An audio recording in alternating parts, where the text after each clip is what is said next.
Ya, usai jeda saudara, Arab Saudi bergabung dengan Amerika Serikat menyerang milisi pro-Iran di Irak, Selasa pada waktu setempat.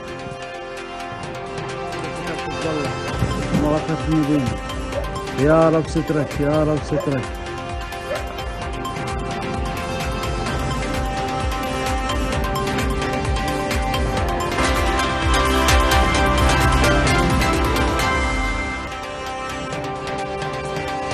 Terima kasih Anda masih bersama kami di Kompas Petang. Saya Cynthia Rompas. Saudara, serangan udara militer Israel menghancurkan Masjid Dar al-Mutakin di kawasan Yarmuk, pusat kota Gaza pada hari Selasa waktu setempat.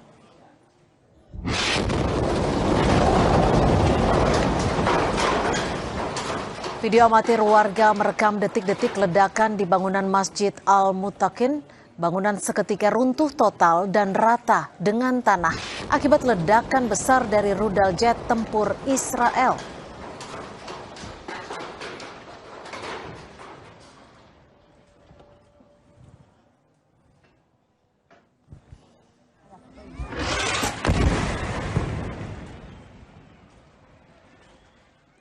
Rekaman amatir lainnya menunjukkan saat masjid di kota Gaza dihantam oleh serangan udara Israel. Media Palestina melaporkan pesawat Israel menyerang Masjid Al-Mutakin dekat YMCA di pusat kota Gaza setelah warga diperingatkan untuk mengungsi dari daerah tersebut. Serangan turut meluluhlantakkan tenda-tenda pengungsian di sekitar masjid yang menjadi tempat bernaung warga Palestina yang kehilangan rumah mereka. Warga langsung berlarian untuk menyelamatkan diri.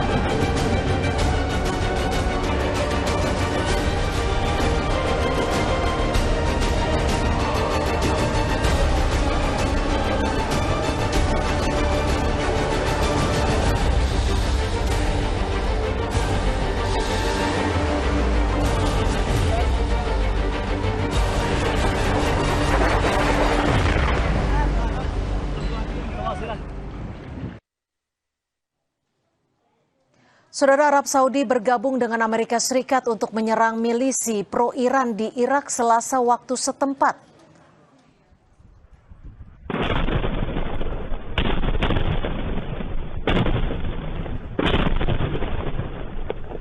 Serangkaian ledakan terdengar di kawasan Al-Deir, Provinsi Basra, dan sejumlah kebakaran juga terjadi usai serangan di provinsi lainnya di Irak, Ninive. Saudi mengaku bertanggung jawab atas serangan yang dilancarkan ke Irak sejak perang AS-Iran dimulai. Keterlibatan Saudi dalam serangan patut diperhatikan karena kerajaan sebagian besar menolak untuk sepenuhnya terlibat dalam konflik. Bergabungnya Saudi dengan Amerika Serikat usai infrastruktur minyak dan kapal tankernya terbakar usai diserang milisi pro-Iran Houthi.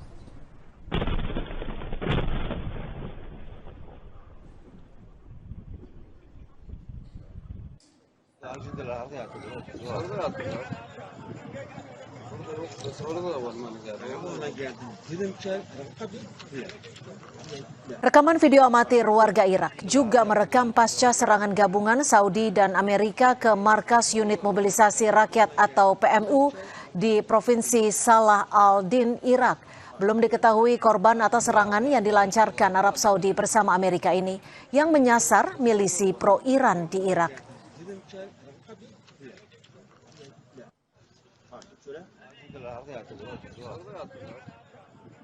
سترك يا رب سترك يا رب سترك ضربوا كتاب حزب الله مغار فتح المبين يا رب سترك. Rekaman lain juga terekam warga saat serangan udara yang dilancarkan Saudi dan pasukan Amerika menyasar kelompok-kelompok pendukung Iran di Irak, di antaranya PMF atau Al-Hashd al-Shabi. مغار فتح المبين يا رب سترك يا رب سترك.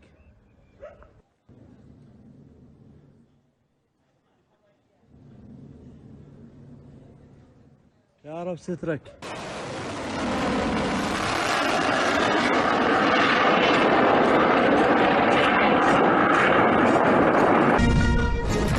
Wakil Menteri Luar Negeri Iran Kazem Garibabadi mengatakan bahwa Teheran tidak akan menerima rute pelayaran selatan yang melintasi Selat Hormuz.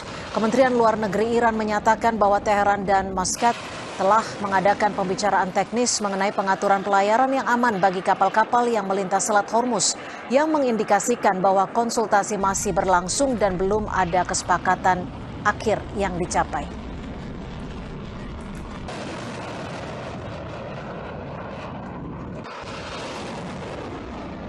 خودش ما موفقیتمون در این جنگ کامل نیست. این خدمت همه با صراحت عرض میکنم. انگلیس و فرانسه اومدن یک ائتلاف کذایی رو نزدیک به 33 کشور تشکیل دادن. برای چی؟ برای میانزدایی از تنگه هرمز. مرتبا با ما صحبت کردن. ما هم به صراحت بهشون گفتیم به هیچ وجه اجازه ندید. گفتم اگر ناوها تو نزدیک تنگه هرمز بشن برای این کار و یا تجهیزاتتون و یا هر شناوری هر چیزی که دارید برای میانزدایی بخواید بیایید اینجا نزدیک تنگه هرمز، اینا هدف مشروع برای جمهوری اسلامی ایران هستند. ما به عنوان نظام جمهوری اسلامی ایران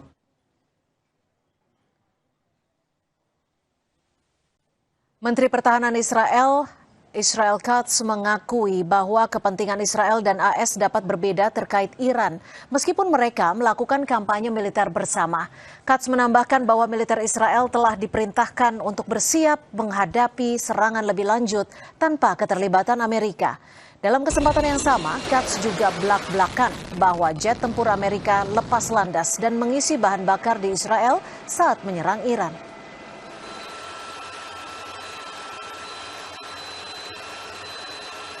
אנחנו עיקינו פעמיים באיראן, ערוכים להכות בפעם השלישית, כחול לבן. צה"ל קיבל הנחיה, והוא נערך בהתאם, להיות מסוגל לתקוף לבד באיראן. עכשיו אנחנו לא לבד. יש את ארצות הברית, בוא נראה מה היא עושה. האם היא חוזרת למערכה, האם היא עושה את זה בדרכים אחרות. אבל ישראל אמרה, לא יהיה לאיראן נשק גרעיני. לא נאפשר לה לחזור לתוכנית הגרעין שסיכלנו, וגם כן לא נאפשר לה לצבור יכולות שאיימו על ישראל. אנחנו מול איראן במצב טוב מאוד, מצב מצוין. האימפריה הפרסית הגדולה והרהבתנית והשחצנית. Bergabungnya Arab Saudi dalam melawan Iran bersama Amerika Serikat memperluas dampak perang Iran. Selengkapnya kita akan bahas bersama Wibawanto Nugroho Widodo, pakar geopolitik dan keamanan nasional, sekaligus Ketua Bidang Kebijakan Luar Negeri DPP IKA Lemhanas RI. Mas Wibah, selamat sore. Kalau kita sudah simak tadi bagaimana Arab Saudi ikut bergabung dan menyerang milisi di Irak yang pro-Iran, pertanyaannya adalah mengapa Arab Saudi langsung melakukan serangan ke Irak, bukan menyerang langsung Iran? Ya, jadi gini Mbak ya, jadi kita melihatnya itu, coba pahami cara berperangnya superpower ya, dalam hal ini Amerika. Kita melihat dari 4 dokumen penting yang dimiliki oleh Amerika sebagai negara. Yang pertama adalah strategi keamanan nasional Amerika Serikat. Yang kedua adalah bicara mengenai national defense strateginya Amerika Serikat. Yang ketiga national military strategi dan national intelligence strategi. Jadi di situ dijelaskan bagaimana kenapa Amerika itu berperang untuk mempertahankan stabilitas global. Order yang tercipta selama ini yang harus dikoreksi dengan cara-cara yang gradual begitu maksudnya. Dari perspektif Amerika ya. Dan bagaimana Amerika itu merajut instrumen of national power militer sebagai kekuatan utama pertahanan nasional dengan instrumen kekuatan nasional lainnya, baik itu informasi, intelijen, ekonomi, intelijen, finansial, dan juga melibatkan yang namanya koalisi, itu poinnya tuh.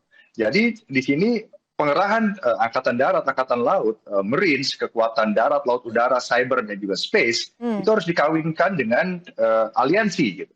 Nah, ini yang disebut dengan yang namanya perang koalisi. Nah, yang sekarang terjadi di Timur Tengah ini beralih dari yang namanya perang konvensional negara lawan negara, state to state, atau invasi satu negara di Iran, menjadi yang namanya network centric regional konflik. Jadi konflik regional yang menggunakan fokus jaringan-jaringan. Nah, kenapa? Jadi kekuatan Amerika itu juga langsung bergantung dengan aliansinya, itu baik itu NATO, baik itu juga Israel sebagai forward strategic partner di Timur Tengah karena keunggulan militer, teknologi, dan juga letak geografinya, dan juga negara-negara grup country council termasuk Arab Saudi yang merupakan regional aktor utama, regional partner yang utama. Mas Wiba, artinya ketika Arab Saudi melakukan serangan ke Irak untuk dalam tanda kutip menghabisi milisi pro-Iran ini, Arab Saudi masuk ke eskalasi perang Iran? Ya, jadi Arab Saudi kenapa masuk? Itu pertanyaan Mbak, bagus. Pertama, karena Iran sudah melakukan serangan ke Arab Saudi. Yang diserang itu adalah infrastruktur ekonominya gitu.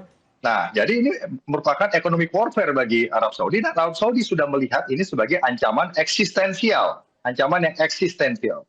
Nah, sehingga dengan political cover yang diberikan oleh Washington kepada Saudi Arabia, akhirnya Saudi Arabia terlibat dalam konteks mempertahankan diri, bukan untuk menyerang Iran. Karena target dari Amerika, target dari Israel, dan juga target dari negara-negara Gulf Country Council, termasuk Arab Saudi, saat ini adalah bukan menduduki Iran, termasuk juga bukan untuk secara langsung mengganti rezim yang ada di Iran gitu. Tetapi sekarang perangnya itu dilebarkan. Kenapa? Dari Iran sendiri ini lebih murah, Mbak. Ya, jadi kalau menggunakan proxy, Iran bisa mendinai keterlibatan secara langsung. Yang kedua, itu membuat lawan itu juga terdistract resource-nya. Jadi yang diserang itu bukan hanya Teheran, bukan hanya Iran gitu. Tetapi proxy-proxy ini sebagai power defense ikut melakukan serangan kepada Amerika dan aliansinya. Nah, sehingga Amerika dan juga Arab Saudi itu juga kalau dia menyasar Houthi, menyasar proxy-proxy Iran yang ada di kawasan Timur Tengah, itu sebenarnya bukan sasaran akhirnya, tetapi melumpuhkan kemampuan Iran untuk melakukan proyeksi pertahanan forward, gitu, Mbak. Ya, artinya ketika ini tujuannya adalah untuk melumpuhkan pertahanan Iran dari milisi-milisi pro-Iran ini, apakah ini serangan akan terus berlanjut dan apakah tidak berhenti dari Saudi juga, melainkan ada negara-negara lain yang juga merupakan sekutu dari Amerika Serikat? Ya, betul. Jadi dari Amerika dan juga dari Gulf Country Council, ya termasuk juga Arab Saudi, khususnya Arab Saudi, itu tidak dalam kapasitas mau menyerang Iran physically, tetapi mempertahankan diri itu. Nah, dari perspektif Amerika, dalam pertemuan dengan Netanyahu di Washington DC, itu paling tidak ada 5 agenda. Agenda yang pertama itu bicara mengenai mau dikemanakan arah konflik ini. Mau diteruskan apa dibentikan. Nah, dari Amerika perspektifnya, satu, memang harus menunjukkan deterrence mereka sebagai superpower, ya. Yang kedua, mereka juga tidak mau sebenarnya larut ke dalam forever war. Sementara Israel itu mempunyai perspektif yang berbeda, Mbak. Israel itu menganggap Iran ancaman eksistensial yang harus dibereskan seawal mungkin. Yang kedua itu kita bicara mengenai kemampuan nuklir Iran. Kemampuan nuklir Iran itu mungkin sudah banyak yang secara fisik fasilitasnya dihancurkan. Tetapi nuklir ini kan bicara knowledge. Knowledge itu tidak bisa dihancurkan. Saintisnya masih ada, supply-nya masih ada, industrinya masih ada. Yang ketiga, Amerika itu ya tetap akan menggunakan tekanan untuk melakukan yang namanya negosiasi. Jadi coercive diplomasi. Setiap ada serangan militer, disitulah Amerika juga melakukan diplomasi. Jadi ini adalah strategic bargaining, berdiplomasi dengan menggunakan kekuatan militer. Tetapi ke semua pihak itu menahan diri untuk melakukan direct attack.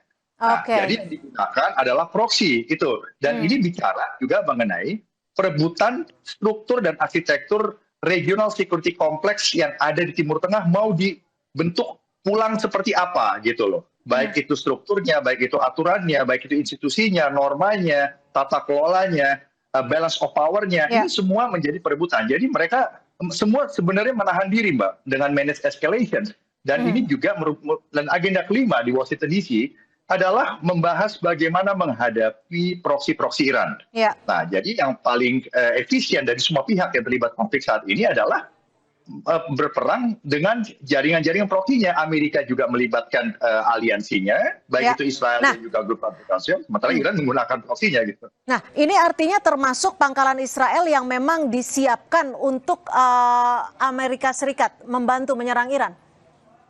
Ya, jadi kan Amerika itu kan mempunyai 2 jenis partner di Timur Tengah, strategi partner. Yang pertama adalah regional partner yang utama, yaitu adalah negara Gulf Country Council yang menyediakan akses pelabuhan, akses udara, ya, akses ke darat, ya. Dan juga yang namanya forward strategic partner, itu Israel, yang unggul secara teknologi dan militer, unggul secara intelligence, ya. Sehingga Amerika itu mempunyai basis intelligence yang cukup kuat. Mereka menerapkan cara-cara peperangan dengan metode C6ISR yang saya sering sampaikan.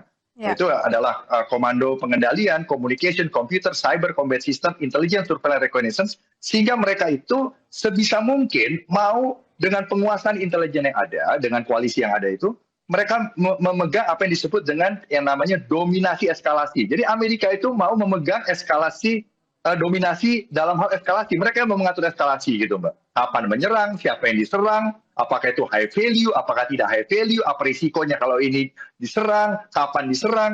Nah, jadi yang sekarang dilakukan itu adalah serangan-serangan yang sifatnya masih dalam kategori special operation and low intensity conflict. Dalam konteks apa, Mbak? Ini dalam konteks military campaign. Military campaign itu apa? Operasi-operasi militer ya yang direncanakan, ya yang dilakukan, yang terkoordinasi, yang digabungkan satu persatu menjadi gabungan yang disebut dengan military campaign yang dikoordinasikan oleh Central Command di bawah Laksamana Brad Cooper yang markasnya di Tampa, Florida. Nah, apa yang diintegrasikan? Yang diintegrasikan itu bukan hanya instrumen of national power-nya Amerika, tetapi juga instrumen of national power-nya Gulf Country Council, Irak, Qatar, Kuwait, Israel, semuanya disatukan di situ di bawah Central Command untuk menghadapi Iran, tetapi bukan untuk mengganti rezim sekarang atau bukan untuk menduduki, tetapi untuk mengubah perilaku strategis Iran. Supaya apa? Supaya akhirnya semua itu mau kembali kepada meja perundingan, karena semua itu menghindari perang yang tidak terkontrol, karena ini eksesnya bisa menjadi krisis global. Dan Amerika juga fokusnya bukan di Timur Tengah sebenarnya, Mbak. Fokusnya adalah di Indo-Pasifik menghadapi China. Oke, baik. Terima kasih atas perspektif Anda, Wibawanto Nugroho Widodo, pakar geopolitik dan keamanan nasional. Terima kasih, Mas Wiba. Selamat sore. Terima kasih. Ya, selamat sore. Saudara, informasi lainnya masih akan kami sajikan selepas jeda. Di antaranya Kepala Badan Komunikasi Pemerintah Muhammad Kodari meminta publik tidak terfokus pada polemik istilah Londo Ireng yang diucapkan Presiden Prabowo Subianto.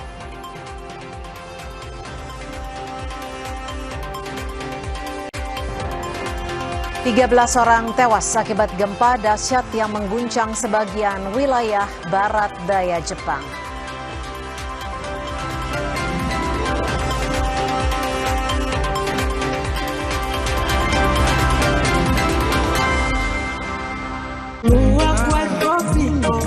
Kopi luwak, kopi nikmat, nyaman diminum.